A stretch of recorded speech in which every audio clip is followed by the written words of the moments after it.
Hello and welcome to episode 6 of the Slow Crafting podcast. My name's Nadine and I'm coming to you today from the northwest of England, and this is a bi-weekly podcast about trying to incorporate a slow living and slow fashion approach into my many crafting endeavours. So knitting, spinning, sewing, crochet, a whole range of crafty goodness.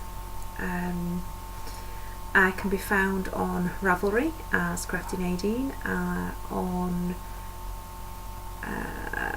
my blog at themandyknitsofnadine.wordpress.com, and on Instagram as Neddybots. Okay, welcome if this is your first time viewing, and if you're a previous viewer, welcome back. Thank you for joining us again.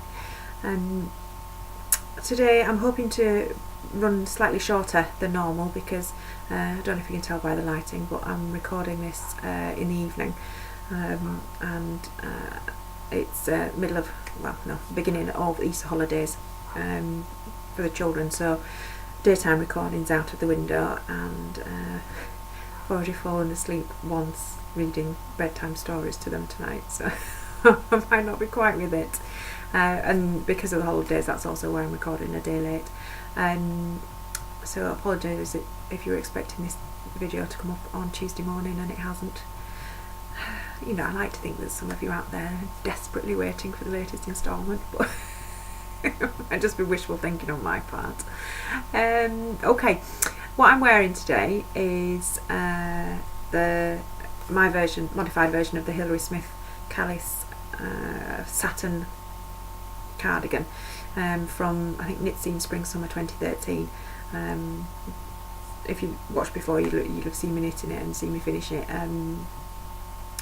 The original doesn't have the colourwork section in, and the striping around the top is slightly different, and I am also snuggled underneath my Jolly D shawl because our heating is on the blink at the moment, so anything to keep me warm.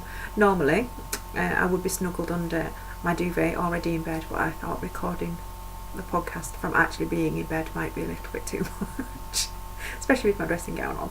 And yes, I am wearing hand knit socks as well, but I won't show you those because they're I've had them on all day, and I've been digging and gardening up at the allotment, so they're not looking at their best, and they are knit with wool that's got a cotton content, yarn that's got a cotton content, so they have bagged and stretched out over the course of the day.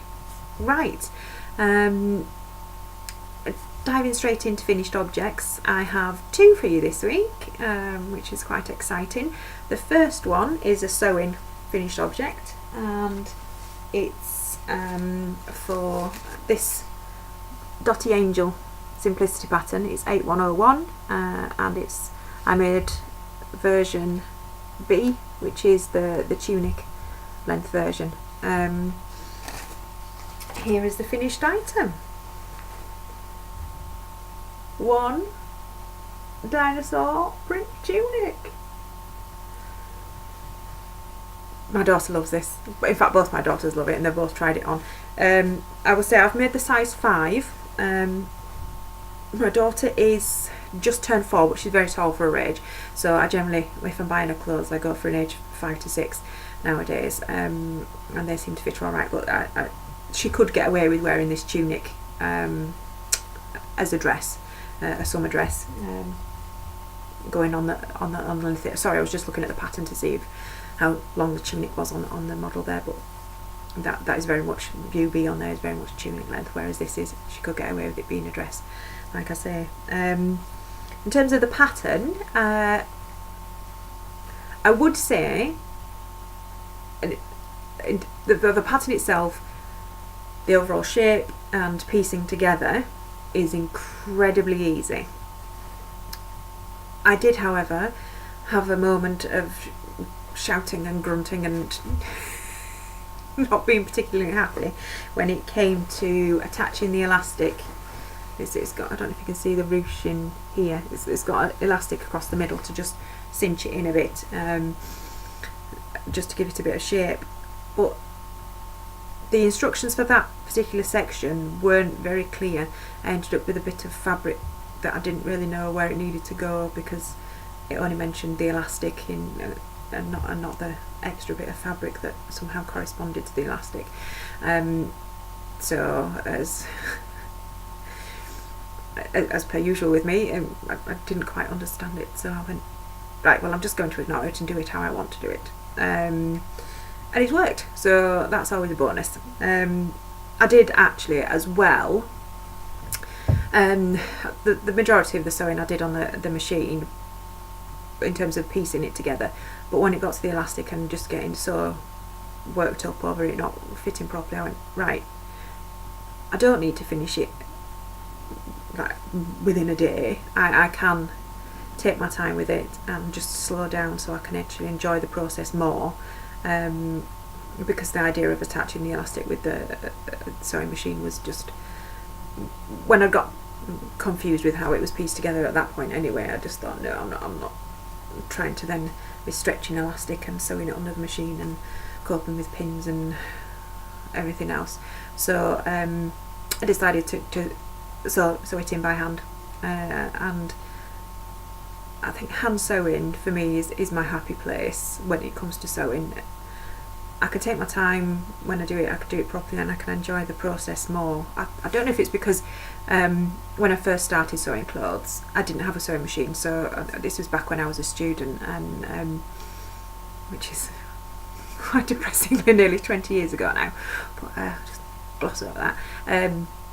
Yes, didn't have a sewing machine, so I sewed all the clothes I was making by hand. I'm still not the neatest hand sewer, but I think I find the rhythms a bit more soothing and the pace a bit more to my liking. But yeah, so, and once I'd sewn the elastic in by hand, I thought, oh, I might as well just do all the finishing by hand as well. There is a lot of bias binding that's used for all the finishing, so you make your own bias binding or buy it. I attempted to make mine. It was not without some difficulty, and it was not entirely a success, but I got enough usable bias binding to finish the outfit.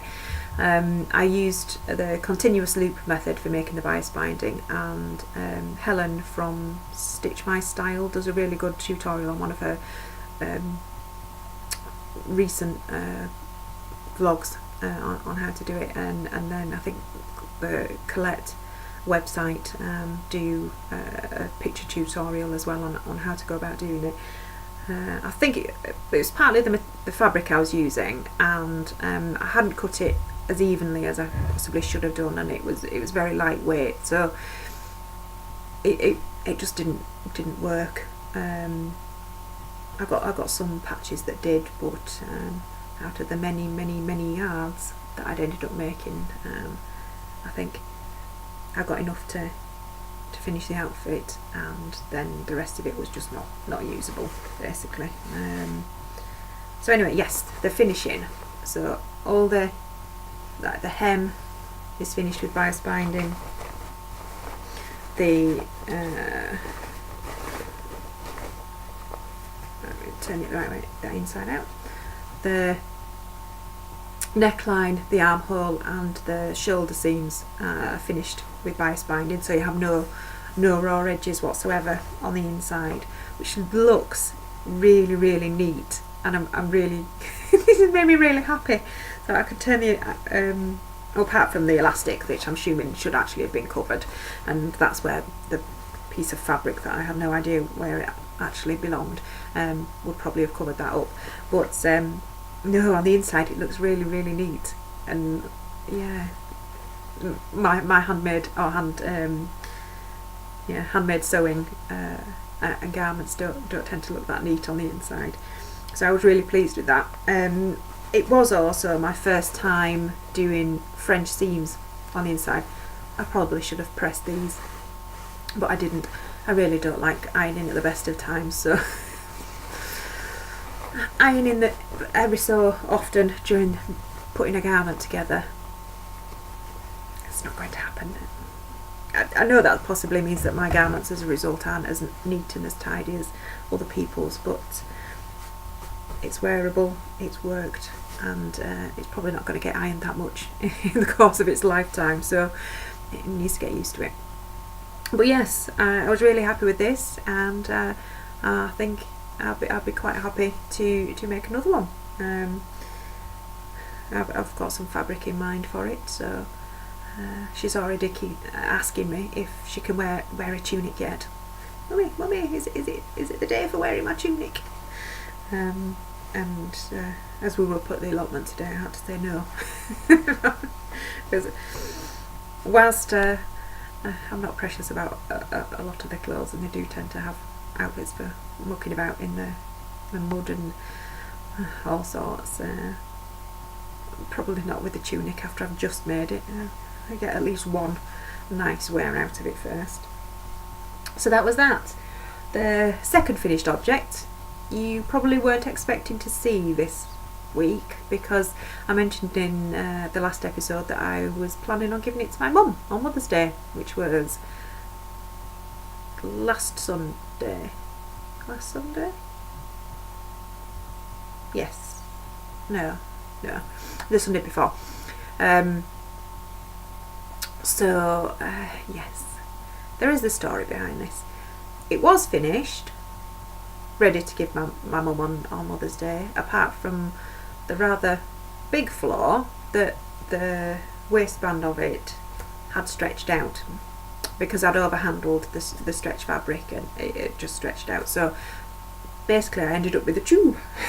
Just a straight tube for a skirt. Oh sorry, it's the Alabama Chanin swing skirt from the Alabama Studio book, and it should have been an A-line skirt, and it wasn't. It was pretty much just a tube up and down.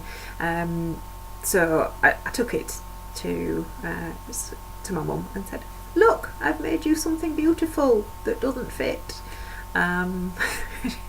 So she pulled some funny faces, and I went, "But it's okay, I have a plan to fix it."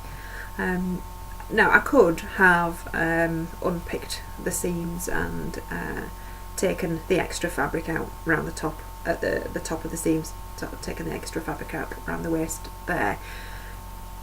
But as I'd felled my seams, which I'll show you in a minute, I didn't really want to do that, because it would have meant unpicking the entirety of the seam and then redoing it, which I should have done. It would have been the perfectionist thing to do, but I didn't want to. So the next best thing was to put some darts in around the waist. Now it wouldn't necessarily be something that looked good if you were going to wear it with your little tops tucked in and then have these obvious darts that shouldn't be there around the waistband, but because I know how my mum's going to wear it, and she won't be wearing a little crop top or anything, she will be wearing a top that covers the waistband, so you won't be able to see it, but it will fit better. And I did fit the darts on her.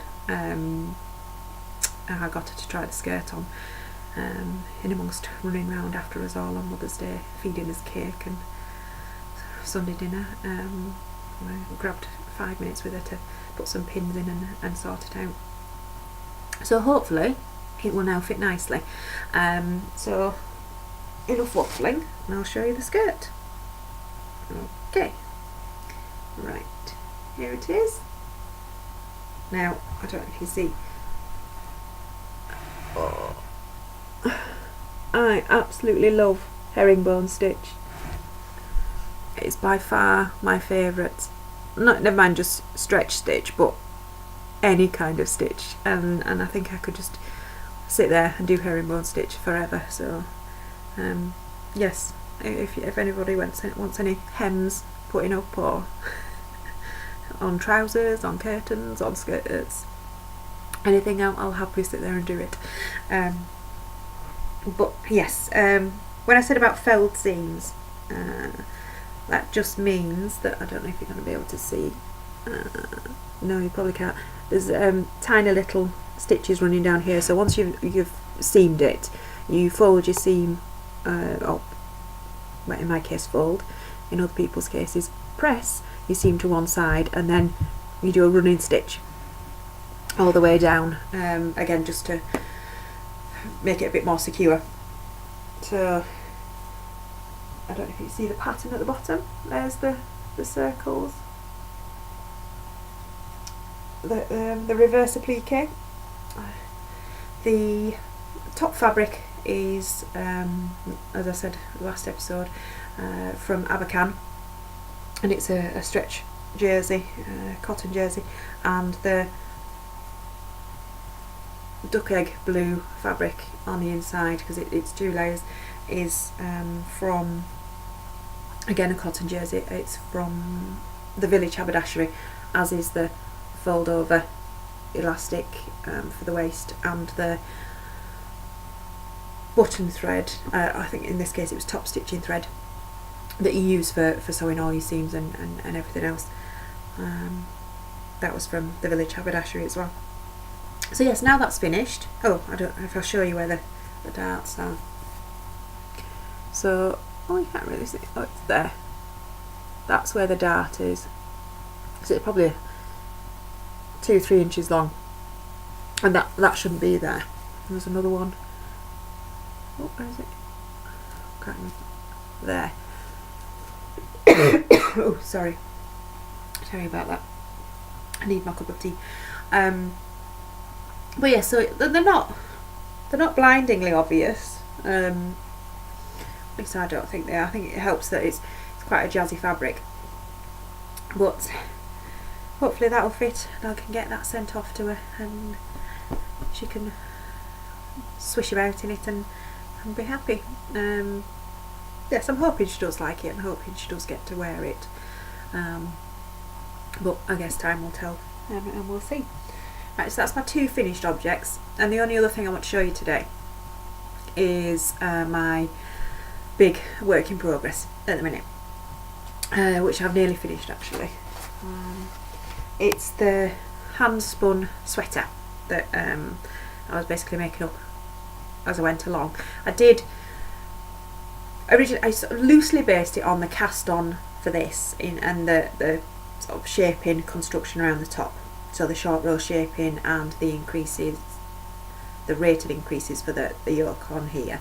But I went up a size because this is quite a fitted one, and I wanted something a bit looser in the body. I think I might have actually gone too loose with this, but it will be a comfortable cardigan rather than a wearing for best cardigan. It's not cardigan at all, it's jumper. A comfortable jumper rather than a wearing for best jumper, which is what I wanted. It's what I need more of. Practical clothes that are everyday items that are handmade rather than relying on shop bought. Not scruffy clothes, but just comfy everyday clothes. Right, okay, so this is what we have so far. Got the neck, it's a ribbed polo neck, 3/4, well, maybe just past elbow length sleeves, and I'm on with the second one, so I've just got this sleeve to finish essentially, and there we go. I'll show you the body of it.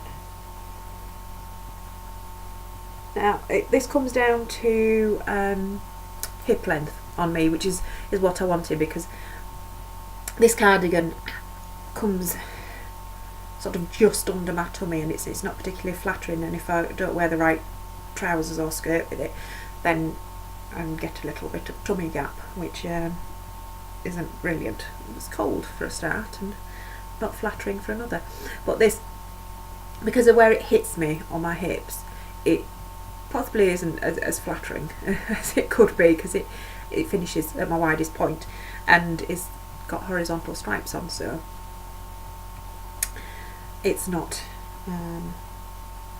it's not the most flattering probably, but it is comfortable, and I think I'm going to sit there snuggling in it and just being nice and warm and being really proud of myself for having spun all the wool that went into this.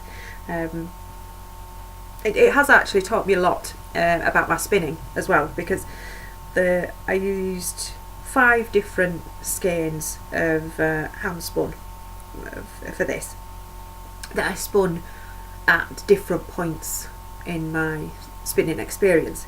So I think there's this bamboo, soy and merino mix was actually spun on the drop spindle, and it's a single spun yarn. The lime green, part of that was spun on my drop spindle. No, in fact all of it was spun on my drop spindle, but some of it was plied on my wheel. What else? This blue and dark green, it changes colour. There's some places where it's blue and dark green, and other places where it's purple and dark green, and lime green and red and dark green. It's quite variegated, that one. That was spun on my wheel, but very early days in terms of my spinning experience on there. So you can tell the difference in the level of skill, definitely for that one. And then this beaded section here, and I'm trying to find, there's 2 that are very similar colour wise, and this bit and this bit are actually 2 different colours, but you can't necessarily tell. They were spun probably over 12 months ago, but still, once I'd had a good year and a bit of spinning experience on the wheel, considerably more on the drop spindle, but on the wheel only about a year and a half at that point. And the things it's taught me are that, well, probably what I already knew. I'm not a big fan of knitting with singles, and you can see, or I can see, there's a definite slant to the stitches that are where you get to the single spun section. And the dark green and blue yarn that was from my early days of spinning on the wheel, that's got an obvious slant to it as well, but it slants in the opposite direction to my single. So I actually think this is overplied, not just because of the fact that it's slanting in the knitting, whereas all my other stitches were a lot straighter, but also because of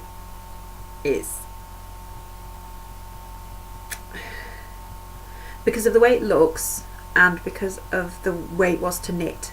I've said before, I do like quite a nice tight twist and a tight ply on my yarn, but I think that's a bit too much. There was places where it was a bit like knitting with string. So but overall in sort of the small sections it is in this finished, or almost finished garment, it's not too bad, and it's not too noticeable.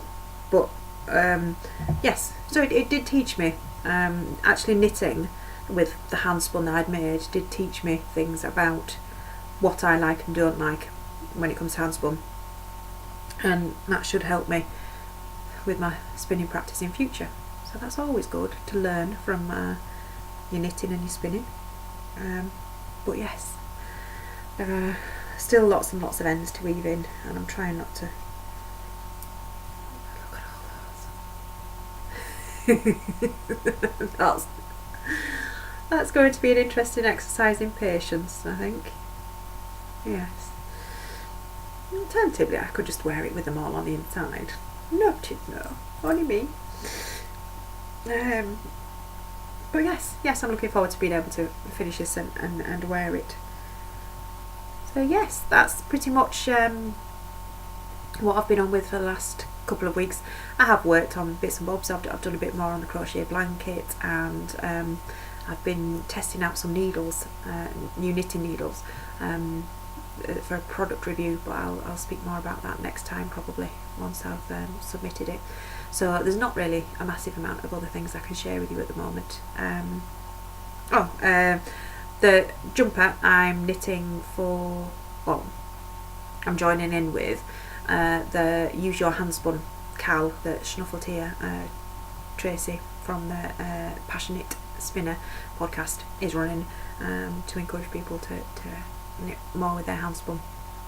And speaking of knit-alongs and things like that, I have also just today, actually, I think it's officially started yesterday, but joined in with the Aroha Knits Initiate Knit Design Challenge. So I had some, last episode I talked about the need for a couple of couture knits in my wardrobe, or handmade wardrobe, and one of those being some kind of wrap or stole, possibly for, you know, when you have to go to events. And I had some vintage yarn in my stash that it's lace weight, and it needed to find the perfect project for it. So I thought I'd join in with this Initiate Knit Design Challenge to marry up the yarn with possibly working towards making that into a stole or wrap for forming part of my going out my one going out outfit that I need to somehow incorporate into my handmade wardrobe. Right, I think that is actually everything now. I've not made it that much shorter than I normally do, even though I've only talked about 3 projects. But hopefully you've enjoyed today, and I'll be back in 2 weeks with possibly some more knitting and spinning to show you. Okay, alright then, thank you for watching. Bye bye, see you next time.